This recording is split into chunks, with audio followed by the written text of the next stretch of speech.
I need to preface this by saying I still work summer camps every year, and this is the one story I never tell campers, staff only, and even then, only the ones I trust. My name's Casey. I was 22 going into my third summer as a counselor at Camp Miller's Creek, a wooded property along a stretch of creek in North Georgia, not far from Dawsonville. If you know that part of the state, you know what August feels like. Thick, humid air that doesn't move, cicadas so loud you stop hearing them, and afternoon storms that roll in fast off the mountains and knock the power out more nights than not. This was the last week of the season. Most of the campers were already gone. We had one final overnight session, a smaller group, maybe 30 kids and a skeleton staff to run it. Me, Ashley, Brianna, and Mia were the counselors on duty that night, and Peter, our maintenance guy, a quiet man in his mid-50s who'd worked at that camp longer than any of us had been alive, basically. Around 9 that night, a storm rolled in harder than the forecast said it would. Wind hit the trees like a freight train, and about 20 minutes in, the power dropped across the whole property. Camp protocol in a blackout is simple. Get the kids into the main hall, which has backup generators and enough space for everyone, and staff, not directly needed for supervision, hold position at their assigned cabins in case anyone gets separated or needs to be found in the dark.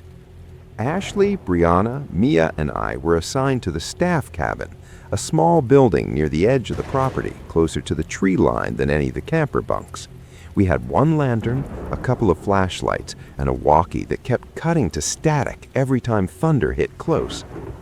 Now here's a detail that matters. Earlier that week, during setup for one of the camp games, the 4 of us had come up with a private signal. 3 slow, then 2 fast ones. A joke we used on each other's cabin doors when we wanted in without waking the whole building. Stupid, silly counselor stuff. Nobody else knew it. Not other staff, not Peter, not the camp director. Just us 4. About 40 minutes into the blackout, sitting in that cabin with the storm screaming outside, somebody knocked on our door. 3 slow, 2 fast. Ashley laughed and said, "Very funny, Mia," assuming one of us had slipped out and come back to mess with the others. Except all 4 of us were sitting right there in the room. Nobody had left. We looked at each other for a second too long. Then Brianna got up and cracked the door open, flashlight first. Nothing. Just rain, wind, and the tree line beyond our little patch of light, swaying like something breathing.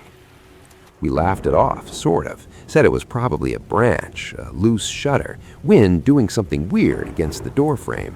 Camp's an old property. Things creak, things bang. 20 minutes later, it happened again. Same exact pattern. 3 slow, 2 fast. Except this time it came from the side window, not the door.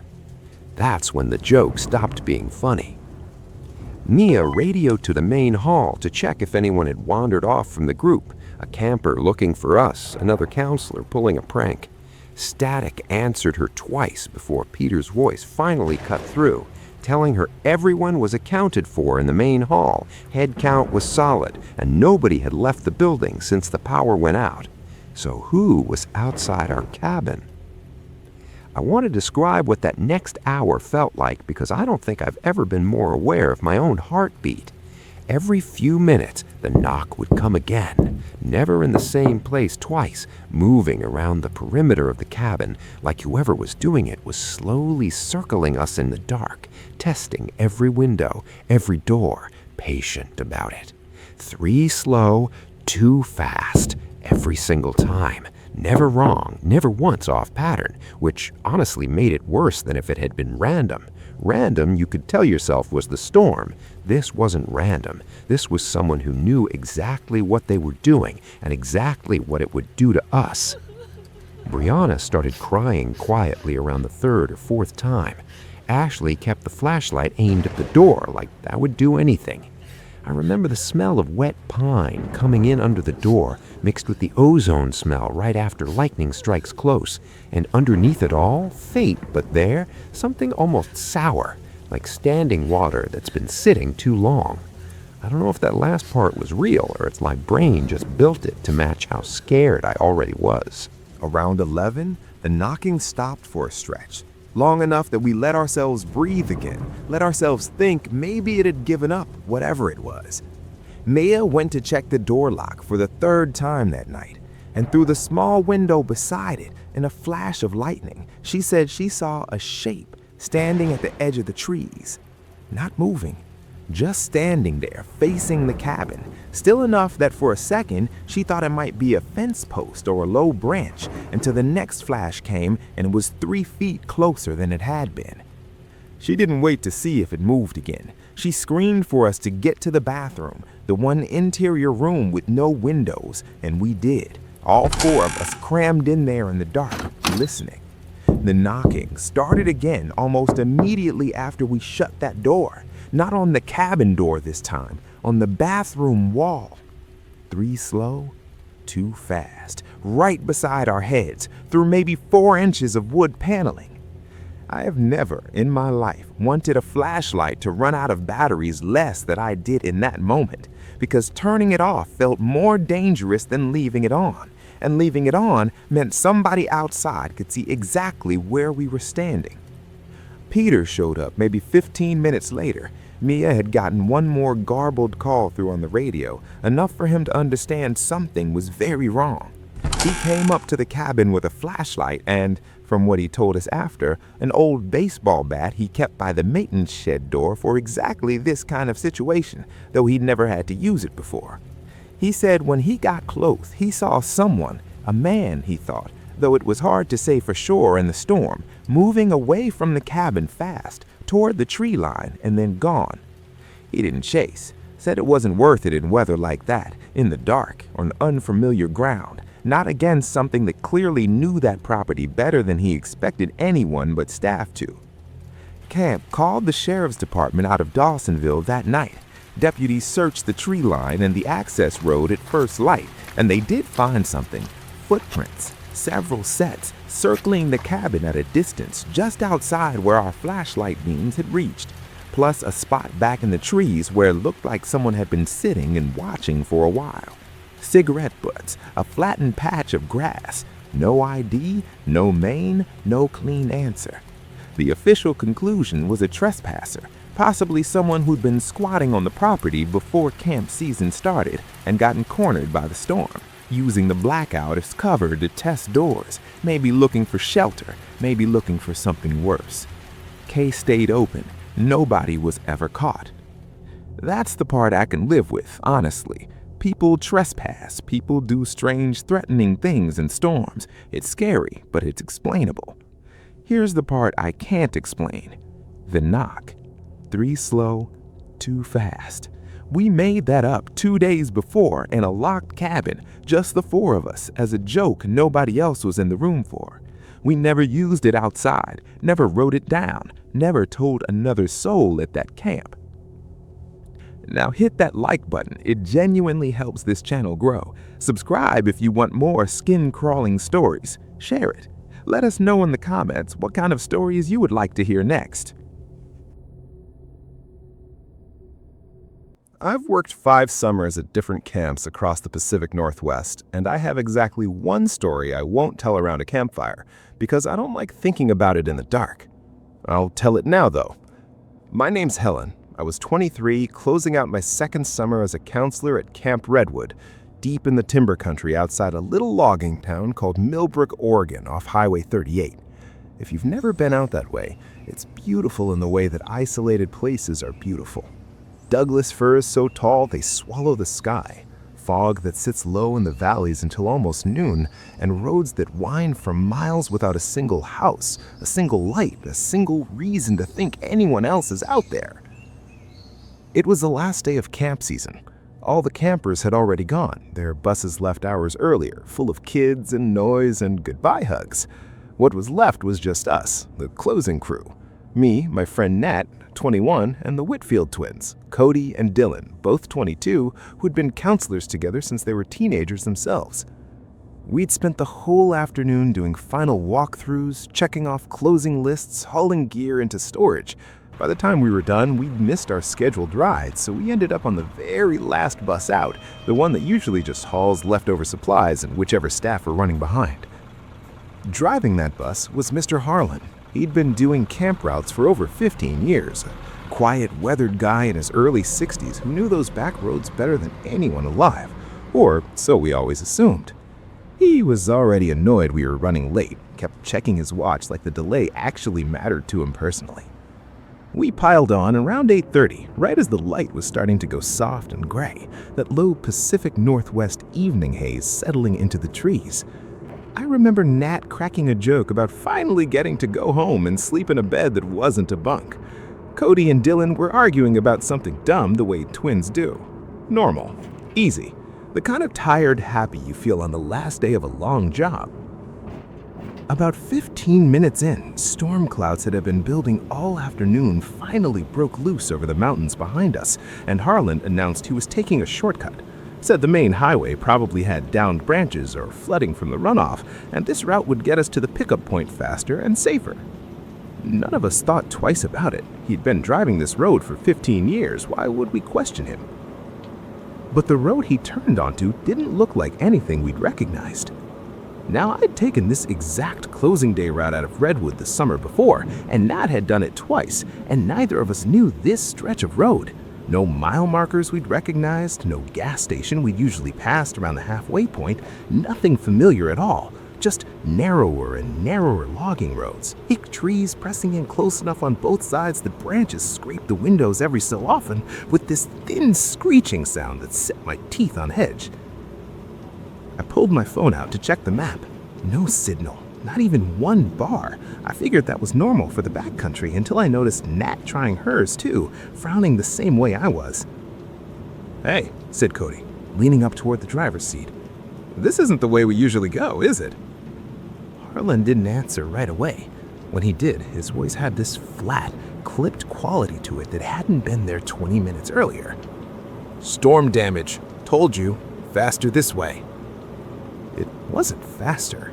It felt like we'd been driving for almost an hour deep into logging roads with no end in sight, rain hammering the roof, headlights barely cutting through fog that seemed to be getting thicker instead of thinner. Every time one of us asked how much longer, Harlan gave a shorter answer than the last time. That's when Dylan did the thing that changed the whole night. Bored, restless, he started counting heads out loud just to have something to do. A habit from being a counselor, I guess, counting bodies without even thinking about it. 1, 2, 3, 4. He started, pointing lazily down the aisle, and then he stopped. 5, he said, slower. There were 5 of us on that bus, not 4. I turned around in my seat, and near the very back in the last row where the overhead light had gone dim and flickery sat someone none of us had boarded with. A guy, young, maybe our age, sitting perfectly still, hands folded in his lap, wearing a faded, outdated staff polo, the kind with the old Camp Redwood pine tree logo the camp stopped using years before I ever started working there. I'd seen that exact shirt in a box of old camp memorabilia in their office closet from photos that had to be at least a decade old. Nobody had seen him get on. Nobody remembered him being at the storage building, at checkout, anywhere at all that day.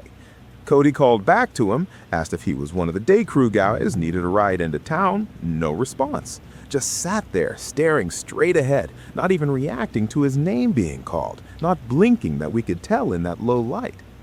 Dylan, the braver of the two brothers, got up and walked halfway down the aisle toward him. Said his name got caught in his throat a little when he tried again. The guy still didn't move, didn't answer, didn't even seem to register that any of us existed. We told Harlan, told him there was an extra passenger, someone who shouldn't be there, and could he please pull over so we could sort it out. Harlan's eyes flicked up to the rearview mirror, held there a second too long, and then he just said, "He's fine, sit down." That answer did something to the air in that bus. Nat grabbed my hand. Cody told Harlan flat out that we wanted him to stop the bus right there. And Harlan's response was to speed up. Not by a lot, just enough that all 4 of us felt it. Felt the engine work harder against the rain. Felt the trees start flying by faster than felt safe on a road that narrow. I don't know how long we drove like that, too scared to push it further, too scared to sit still, glancing back every few seconds at a passenger who never moved, never blinked, never made a single sound, just sat there in that outdated shirt like he'd been waiting on that bus for years for someone to finally notice him. At some point, and none of us can agree exactly when, the extra seat in the back was empty. Nobody saw him get up. Nobody saw a door open. He was just gone, the way a shape disappears from the corner of your eye when you finally turn your head to look straight at it. The bus rolled into a town maybe 40 minutes after that, except it wasn't Millbrook. None of us recognized the main street, the gas station, the diner sign blowing pink through the rain. Harlan pulled the bus over, cut the engine, and sat there a long moment before saying, quiet, almost to himself, "This'll do." We asked him where we were. He said it didn't matter, that we could call the camp office from the diner, get picked up from there. When Matt pushed back, asked him directly what that was back there in the last row, Harlan just stared out the windshield at the rain and said he didn't see anybody on that bus all night. We did eventually get picked up, hours later, by another staff member sent out once the office got our call. Nobody could explain the route, the missing hour and a half unaccounted for on a drive that should have taken 20 minutes, or the extra person 3 of us saw clearly enough to describe down to the stitching on his shirt. Camp records showed no current or former staff matching his description. The old uniform style, the one he was wearing, had been retired from Camp Redwood over 12 years earlier, before any of us, including Harlan, had ever worked there at all. Harlan finished out that closing season and never came back to drive for camp again. Nobody ever got a straight answer out of him about that night. Not one of us, not the camp director, not anybody. Subscribe and hit that like button. Let us know in the comments what kind of stories you would like to hear next. I need to tell you something that happened to me 2 summers ago, and I still don't have a good explanation for it. I've told this story maybe 3 times out loud, and every time, halfway through, I stop and think, maybe I shouldn't finish this one. But here we are. My name's Danny. I was 22, fresh out of college, and I took a summer job as a counselor at Camp Whispering Pines, tucked up in the Adirondack foothills outside a little town called Elkhart Falls, New York. If you've never been up that way, it's beautiful, but it's isolated. Cell service drops the second you turn off Route 9. Just pine trees, dirt roads, and a lake so still in the morning it looks like glass. I got there a full week before the campers did, for staff training. It was me and 5 others. Noah, 24, returning counselor, been coming up for 3 summers. Good guy, funny, the kind of person who could make a fire out of wet wood in under a minute.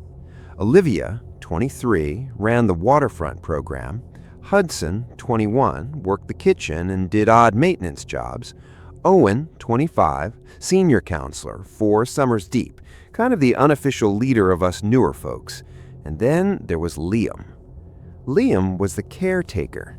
26, lived on site year-round in a little cabin near the equipment shed. Quiet guy, the kind of quiet where you can tell he's choosing not to say something, not that he doesn't have anything to say. They put me in cabin 6 for the week, bunking with Noah before the kids arrived, and I noticed the second I said cabin 6 out loud that dinner that first night, everybody went a little still.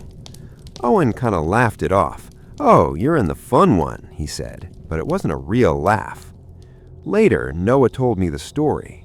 Years back, nobody could agree exactly how many, 6, maybe 8, a counselor went missing during a staff night out in the woods, before camp season even started, just like us. They'd had a bonfire, everybody drank a little too much, and somewhere in the walk back through the trees, one guy just didn't make it back. Search parties for weeks, nothing. No body, no bag, no boot print past a certain point on the trail. Camp legend says he's still out there. And every few years during setup week, when it's just staff and no kids around, somebody extra shows up at the fire. I laughed when he told me. I want to be honest about that. I laughed because it sounded exactly like the kind of story counselors tell new guys to freak them out. Then, on our third night, we had our staff bonfire down by the lake, and there were 7 of us. I counted twice: Danny, Noah, Olivia, Hudson, Owen, Liam, and a guy sitting just outside the firelight, close enough that I could see the shape of him, but not quite his face, like he'd angled himself just wrong for the light. He was laughing along with us. He knew Hudson's nickname, Hutch, which I hadn't heard anybody use all week except Hudson's own sister, apparently, over the phone in private. He knew Olivia had a dog named Biscuit back home. He knew things. I asked Owen quietly who the new guy was. Owen looked at me like I'd asked him something in a different language. What new guy? I looked back at the fire. 6 of us. Just 6. I told myself I'd had too much of Noah's terrible camp coffee and left it alone. But he came back. 2 nights later, same spot, same time, and this time everyone saw him. Everyone agreed there was a 7th person there, laughing, eating the marshmallows straight off Hudson's stick, close enough to touch, except when we tried to describe him afterwards. Height, hair, what he was wearing, nobody's story matched. Olivia swore he had dark hair. Hudson said no, lighter, almost blonde. I remembered his voice being low and kind of raspy. Owen remembered it being higher, almost young-sounding, like we'd all watched the same person and somehow seen 6 different men. Liam wouldn't come near the fire those nights. He'd stand back by the tree line with his arms crossed, watching. And when I finally asked him what his deal was, he just said, you don't sit with him, you don't offer him anything, and you count heads before you walk back through those trees every time. I asked him why. He didn't answer that one. Here's where it got bad. 4 days before the campers were set to arrive, Olivia went down to the waterfront alone in the early afternoon to check the dock lines before a storm rolled in. She told us she'd be 20 minutes. She was gone 6 hours. We found her sitting on the dock at dusk, soaking wet, completely calm, staring at the water. When we asked where she'd been, she said she didn't know. She said the last thing she remembered was tying off the second rope, and then it was suddenly getting dark, and Hudson was shaking her shoulder. 6 hours gone, and she wasn't even scared about it, which honestly scared me more than if she had been, like something had smoothed that fear out of her on the way out. That night, none of us slept much. I remember lying in my bunk in cabin 6, Noah across from me pretending to read by flashlight, both of us just listening. And around 2 a.m., I heard footsteps outside, slow, deliberate, circling the cabin, not walking past it, circling it like something was pacing. I got up and looked out the window. He was standing at the edge of the trees, close enough that the moonlight caught him properly for the first time, and I wish it hadn't, because his face was almost right. Almost. Like someone had built a person from memory instead of ever actually seeing one. The proportions just slightly wrong, the smile a little too wide and a little too still, his eyes not quite tracking anything, just fixed on the cabin like he was waiting for an invitation. I didn't wake Noah. I don't know why. I just watched him until eventually he turned and walked back into the trees, unhurried, like he had all the time in the world. The last night before campers arrived, we did one final staff bonfire, and Liam finally told us the rest of it.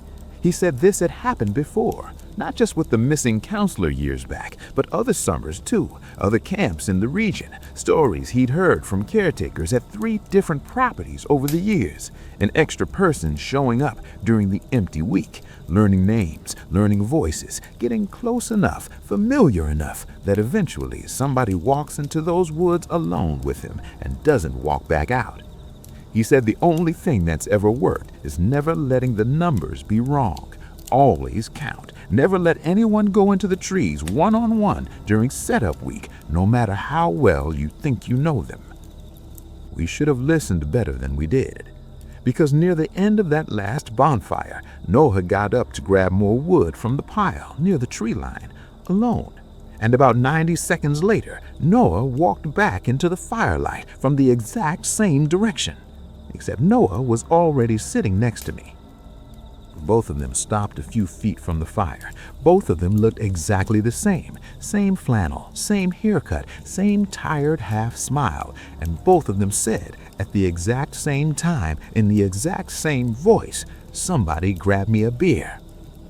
I've never been more still in my entire life. Owen stood up so fast he knocked his chair back. Liam grabbed a flashlight and swept it between them. And for 1 second, the one on the left flickered, not blinked, flickered like a bad signal, like his whole outline stuttered against the dark behind him. That was enough. Liam screamed at everyone to get inside, and in the scramble, bodies moving, chairs going over, someone knocking the fire half out, I lost track of which one went which direction.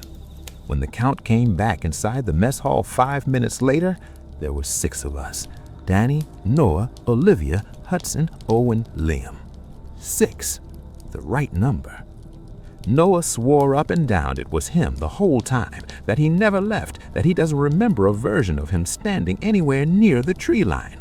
Everyone else says the same thing about themselves. Nobody remembers being duplicated. Nobody remembers being the copy. Campers arrived the next morning, and camp went on like nothing happened. Nobody talked about it. Not really. Liam still won't. I left at the end of that summer and never went back. But here's the thing I never told anyone, not even Noah.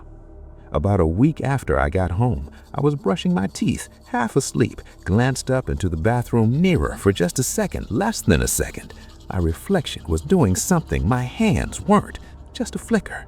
Gone before I could even be sure I saw it. I've never gone back to Camp Whispering Pines. I don't think I ever will. Now hit that like button. It genuinely helps this channel grow. Subscribe if you want more skin-crawling stories. Share it. Let us know in the comments what kind of stories you would like to hear next.